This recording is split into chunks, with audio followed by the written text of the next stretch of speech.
I don't even know where to start, honestly. My wife, Emily, has always been the kind of woman who knew how to keep things interesting, sometimes a little too interesting. We've been together for about 5 years, married for 3, and honestly, I thought we had a pretty solid life. She's smart, beautiful, charismatic. She knew how to get what she wanted, and I was okay with that. Or so I thought. Things started feeling off lately, though. Small stuff at first. She'd be on her phone more than usual, whispering in ways I couldn't hear. Her mood swings were sharper, and she'd get defensive if I even tried to ask what was wrong. I should have noticed the warning signs, but I didn't want to believe she could be cheating. I mean, she's my wife, for God's sake. We had plans for a big family, a house in the suburbs, normal stuff. I trusted her, or I thought I did. Then came the day of the photo shoot. We were at this big family event. Her family was there, mine was there, and everything seemed fine. We were taking pictures with our siblings, parents, everyone. But I noticed Emily acting kinda weird, fidgeting, avoiding eye contact, and she kept whispering to her brother, Jake. They'd always been close, but this was different. It was like they were sharing a secret that only they knew. I caught her looking over her shoulder at him more than once, and her smile was a little too flirtatious, a little too knowing. I thought maybe I was overthinking it, that it was just her trying to be cute or flirty with her brother. But then I saw her whisper something, and she looked around nervously, almost guilty. I was standing at a distance, just watching, and suddenly I felt a cold knot tighten in my stomach. It was like a punch to the gut when I realized she was whispering something about her and Jake's wedding plans, something private, something that shouldn't have been shared with anyone, especially not her brother. That's when I saw her lean in close, her lips brushing his ear, and I saw her smile again, this time a little more sly. I felt the world tilt a bit under my feet. I didn't get a clear view of what exactly she was saying, but the way she looked at him, the way she whispered with that little smirk told me everything I needed to know. She was cheating on me, not just with some random guy. I'm talking about her brother's fiancé, for crying out loud. The scandal alone made me want to scream. How could she do this? How dare she? That moment, watching her in that quiet, secret exchange, it was like a switch flipped. I felt betrayed on every level. It wasn't just about the cheating anymore. It was about the lies, the deception, her lying straight to my face for months. And I knew I had to confront her. There was no way I could ignore what I saw. I waited until we got home, my mind racing, my stomach knotting, trying to figure out if I just imagined it all. But I knew I hadn't. I saw it with my own eyes. When we got home that night, everything felt heavy. The house was too quiet, like the walls were holding their breath, waiting for what I was about to do. I didn't sleep that night. I kept replaying the scene at the family photo shoot over and over. Every moment, every glance, every whisper that I saw, my mind was racing. I knew I couldn't just let it go. I had to confront her. I had to hear her explain herself, though deep down I already knew what that explanation would be: lies, denial, empty words. When I finally decided to speak, I called her into the living room. She looked at me with that bitchy smirk she always had when she thought she was in control. She's good at pretending innocence, even when she's caught red-handed. I asked her straight out, what was she whispering to Jake? Why was she sneaking around like a damn criminal? Her eyes flickered for a second, then she rolled her eyes and said, "You're reading too much into it. We're just family, you're paranoid." The way she said it, so dismissive, made my blood boil. I pressed her harder. I told her what I saw, her leaning in, whispering, her smile. Her face changed then.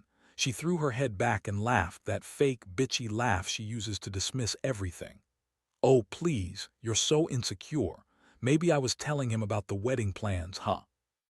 You know, those things women do, talk about the wedding, the dress, the cake. Maybe I was just sharing some gossip with my brother's fiancé.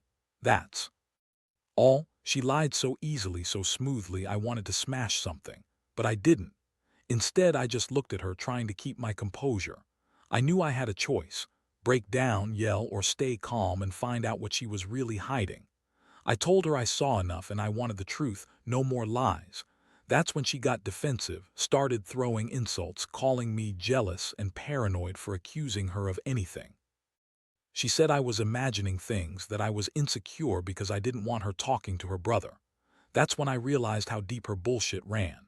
She always had a way of turning everything around so that she looked like the victim. That night, I went to bed angry, hurt, confused. I couldn't believe she was cheating on me with her own brother's fiancé, and she was twisting it all around, making me look like the crazy one. That's when the real panic set in. I couldn't trust her anymore. Every little thing she did seemed suspicious now. Her texts, her calls, even her damn smirk when she thought I wasn't looking. I started questioning everything about her, about us. How long had this been going on? Was I just blind to all the signs? Did I mean nothing to her? The emotional toll was brutal. I felt betrayed, humiliated, and stupid for ever trusting her. It was like waking up from a beautiful dream only to realize it was all a nightmare. That night, I stayed awake, staring at the ceiling, thinking about what I'd do next. I knew I couldn't just sweep this under the rug, not anymore. I had to decide whether I was going to forgive her, confront her again, or cut my losses. But one thing was clear: I was done being a fool. I'd find out the truth, no matter how disgusting it was. The next morning, I woke up with a heavy feeling in my chest, like my heart had been squeezed too tight. I knew I couldn't live like this, not knowing the truth or pretending everything was fine. I decided I needed proof, something concrete that would make her admit what she was doing. I started digging through her phone when she was in the shower, trying to find anything that would give me clarity. I knew it was wrong, but I could just sit around and wait for her to slip up again or lie her way out of this. Her phone was always locked, but I've known her passcode for a while. She's not exactly the most careful about security. I slipped it open, my hands trembling. At first, I was just looking for anything that wouldn't make sense, but then I noticed the messages.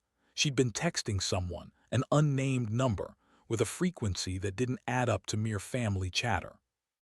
The texts were flirty, intimate at times, and there were late-night messages that made my stomach turn. I couldn't believe it. My wife, my partner, was cheating on me with her own brother's fiancé. It was like some sick soap opera. There was one message that really hit me hard. It was from her, and she was telling whoever this was that she couldn't wait for the wedding night, that she was going to make Jake very happy, and she loved the secret moments they shared. I felt my hands shake, my vision blurring with rage and heartbreak. I'd read enough. I snapped the phone shut and sat there trying to process what I'd just seen. This wasn't some innocent flirtation, this was full-blown betrayal. I knew I had to confront her again. I waited until she got back from work, trying to compose myself so I wouldn't burst into rage. When she came home, she saw my face and immediately started with her usual attitude. "What's wrong now? Did you find another reason to accuse me of nonsense?" she snapped. I looked at her, my voice cold and even, and told her I knew everything, the texts, the whispering, all of it. I told her I saw the messages, her secret conversations, and I wasn't going to pretend I didn't know anymore. That's when she got defensive, her eyes narrowing, trying to deny everything. She told me I was crazy, that I was making it all up, that I was jealous and paranoid. She said the texts were just friends, that I was overreacting, but I wasn't buying it. I had the proof, and it was staring me right in the face. I asked her why she did it, why she would cheat on me with her brother's fiancé of all people. Her response was classic. She said I was boring, that I didn't give her enough excitement, that maybe she needed someone who really made her feel alive. I felt like I was hit by a train. My world was crashing down around me. I never thought she'd be capable of this level of deceit. The woman I married, the woman I loved, she was sneaking around behind my back, lying, cheating, and apparently she was incredibly good at hiding it. I remember feeling sick, like I was going to vomit right then and there. I told her I couldn't do this anymore, that this betrayal was unforgivable. I wanted her to leave, to pack her shit and get out. I couldn't look at her the same way after all this. Her reaction was still full of that bitchy attitude, trying to blame me, trying to turn the tables. "You're just insecure," she said. "You don't understand real passion." Yeah, right. I just stood there, feeling a mixture of betrayal, disgust, and heartbreak. My mind was racing, trying to figure out what I'd do next. I knew one thing: I couldn't stay with her. Not anymore. Not after knowing she'd been lying to my face for months, cheating with her own brother's fiancé, whispering secrets in the back of a family photo shoot. That moment, I realized this wasn't just about a cheating wife anymore. It was about trust, respect, and whether I wanted to keep fighting for a relationship that was crumbling before my eyes. I was done pretending. The truth was out, and now I had to figure out how to pick up the pieces of my shattered life. After I confronted Emily with the evidence, the fight escalated. She clung to her usual lies, trying to spin her way out of it. She told me I was overreacting, that I was jealous of her flirting because I didn't satisfy her anymore. Whether she believed her own lies or not, I didn't care. Her words just made me angrier. I told her she was a manipulative, selfish bitch and that I was done being played like a fool. I told her she could pack her shit and leave, that I didn't want to see her face again until she was ready to be honest. She stormed out of the house, screaming that I was crazy, that I was ruining everything, that she didn't need me. As she left, I felt a strange mixture of relief and despair. Relief that I finally knew the truth, but despair because I loved her and now that love seemed like a lie. I sat alone in the living room, staring at the door she just stormed out of, wondering how I had missed all the signs. How could someone I trusted so much betray me so badly? The next few days were a blur. I stayed in, trying to process what had happened. I kept replaying everything, the whispers, the texts, her smirk when she thought I wasn't looking. I felt like I'd been punched in the stomach repeatedly. Every time I looked at our wedding photos, I saw her face and remembered how she'd lied to me so effortlessly. I couldn't eat, couldn't sleep. My mind was filled with questions. How long had she been doing this? Was I just naive? Or was I blind? I decided I needed to get some clarity, so I started talking to a few friends I trust. I wanted an outside perspective, someone who wouldn't just tell me what I wanted to hear. Most of them told me to cut her out. She was a liar, a cheater, and not worth all the pain. But deep down, I knew this wasn't just about ending things. I needed answers. I needed to know why she did it, how long she'd been lying, and what she was really after. That's when I started digging into her phone more, trying to find out if there were other things she'd hidden. I wasn't ready to forgive her, far from it, but I needed to understand her mind, her motivation. The more I looked, the more I realized her excuses were just that, excuses. She lied about her feelings, about her intentions. She'd been looking for excitement, for something to make her feel alive, and she'd found it in the most twisted way possible. Meanwhile, she moved out that weekend, leaving her belongings in a hurried mess. I watched her pack, feeling numb. Part of me wanted to yell, to demand answers she wasn't willing to give. Part of me just wanted her gone. I stayed silent, watching as she threw her clothes into a bag and tried to look indifferent, but I saw the betrayal in her eyes, the guilt she couldn't hide. I kept asking myself what I'd done wrong, if I could have saved this somehow. But the truth is, she was already gone before I even found out. She just hadn't had the guts to tell me. Now I was left with a broken heart, a lot of anger, and a sinking feeling that I'd been played from the very start. I didn't want revenge at first. I wanted justice, I guess. I wanted her to own up to what she'd done, but I knew that wasn't going to happen. She was too good at hiding her true self, and I was just another fool who got caught up in her lies. As she drove away that day, I realized I'd lost something I thought was real. I'd lost trust, respect, and the future I'd imagined with her. But in that moment, I also knew I'd survive it. Somehow, I'd rebuild, even if it meant starting from scratch. The pain was raw, but I'd take what I learned from this mess and try to become stronger. That's what I had to do now. That's what I owed myself. The days that followed were some of the hardest in my life. I felt like I was walking around in a fog, every moment filled with a mix of anger, sadness, and a deep sense of betrayal. Most nights I couldn't sleep. My mind kept replaying everything, her lies, her sneers, the whispering at the family photo shoot. It was like a never-ending loop of betrayal that I couldn't shake. I kept asking myself if I'd ever be able to trust anyone again, especially a woman I thought I knew inside out. I decided to get some space, time to breathe, to think clearly, to really process what had happened. I moved into my parents' house for a while, not because I wanted to hide, but because I couldn't be in the same space as her. Not yet. Every corner of our house felt tainted, haunted by her lies and the broken promises we made. Honestly, I thought about just selling everything and starting over somewhere new, but I knew I needed that time to just be alone with my thoughts. In that solitude, I began to realize how much I'd been blindsided. I was so blind to her manipulations, to her constant lies. I kept questioning myself. Did I miss the signs? Was I just too trusting or just plain stupid? I didn't want to believe I was that naive, but deep down, I knew I'd ignored the warning signs for too long. I had trusted her because I loved her. I had convinced myself she'd never hurt me that way. But she did, and it hit me hard. One thing that kept me going was the support of a few close friends. They listened, they gave me advice, and they reminded me that I deserved better. One of them, Mark, who's been my friend since college, helped me see that revenge wasn't the point, but justice was. I needed to make sure she understood how much she'd betrayed me, how badly she'd hurt someone she was supposed to love. Not because I wanted her to feel pain, but because I had to make her see the damage she caused. I also started reflecting on what I wanted from this mess. Honestly, I'd never been the vindictive type, but I felt a strange urge for some kind of closure. I knew I wouldn't get an honest apology from her, not after everything, so I started planning how to get the answers I needed on my own. I wanted her to admit what she'd done, to tell me her reasoning, if she even had one. I wanted her to face the consequences of her actions, not just for my sake but for her own. Meanwhile, I kept myself busy, trying to get some semblance of normalcy back. I threw myself into work, started working out more, and even took a trip out of town for a few days to clear my head.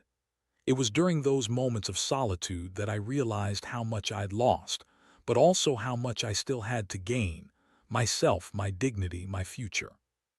I knew that if I ever wanted to move on, I had to face the truth head-on, no matter how brutal it was. Looking back, I understand now that betrayal cuts deeper than words can say. It's like your sense of safety, your trust, everything that made you feel secure, all shattered in an instant. But I also know I'm stronger than that pain. I'm still here, still standing, and I refuse to let her betrayal define me. I don't think I'll ever forget what happened, but I will learn to live with it, and maybe someday find someone who actually deserves my trust. Now, looking back, I realize that this whole nightmare taught me more about myself than I ever expected. I learned that trust is fragile, and once broken, it's not so easy to repair. But I also learned that I'm capable of surviving the worst betrayals life can throw at me. It's not about revenge anymore. It's about reclaiming who I am and rebuilding from this mess. I've started going to therapy, trying to process everything, and I've come to understand that healing doesn't happen overnight. I've come to accept that some people, no matter how much you love them or trust them, will choose to betray you. The hardest part is letting go of the hope that things might somehow get better, that she might change or come clean. But I've also realized that I don't need her to define my happiness or my future. My life is still my own, and I'm ready to move forward no matter how battered I feel inside. For anyone who's going through something similar, trust me, it hurts like hell. You'll question everything. You'll want to lash out or crawl into a hole. But give yourself time. Don't rush the healing process. And most importantly, don't blame yourself. People like her make terrible choices, but that doesn't make you a failure. You're allowed to be angry, to be hurt, but eventually you'll find a way to move past it.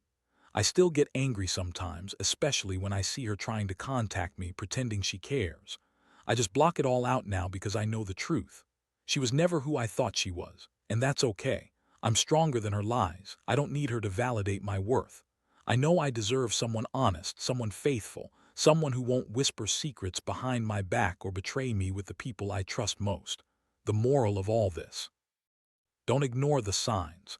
Don't convince yourself it's just jealousy or insecurity. When someone shows you who they truly are, believe them. Because in the end, the truth always has a way of revealing itself. It's painful, yes, but it's necessary. Because only then can you truly start healing, rebuilding, and finding a better path forward.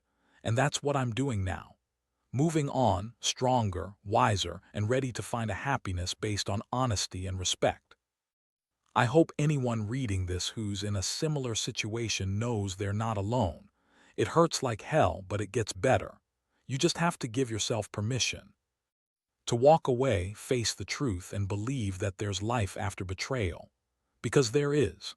And someday you'll look back and realize that even in the darkest moments, You found a way to survive, and that's what truly matters.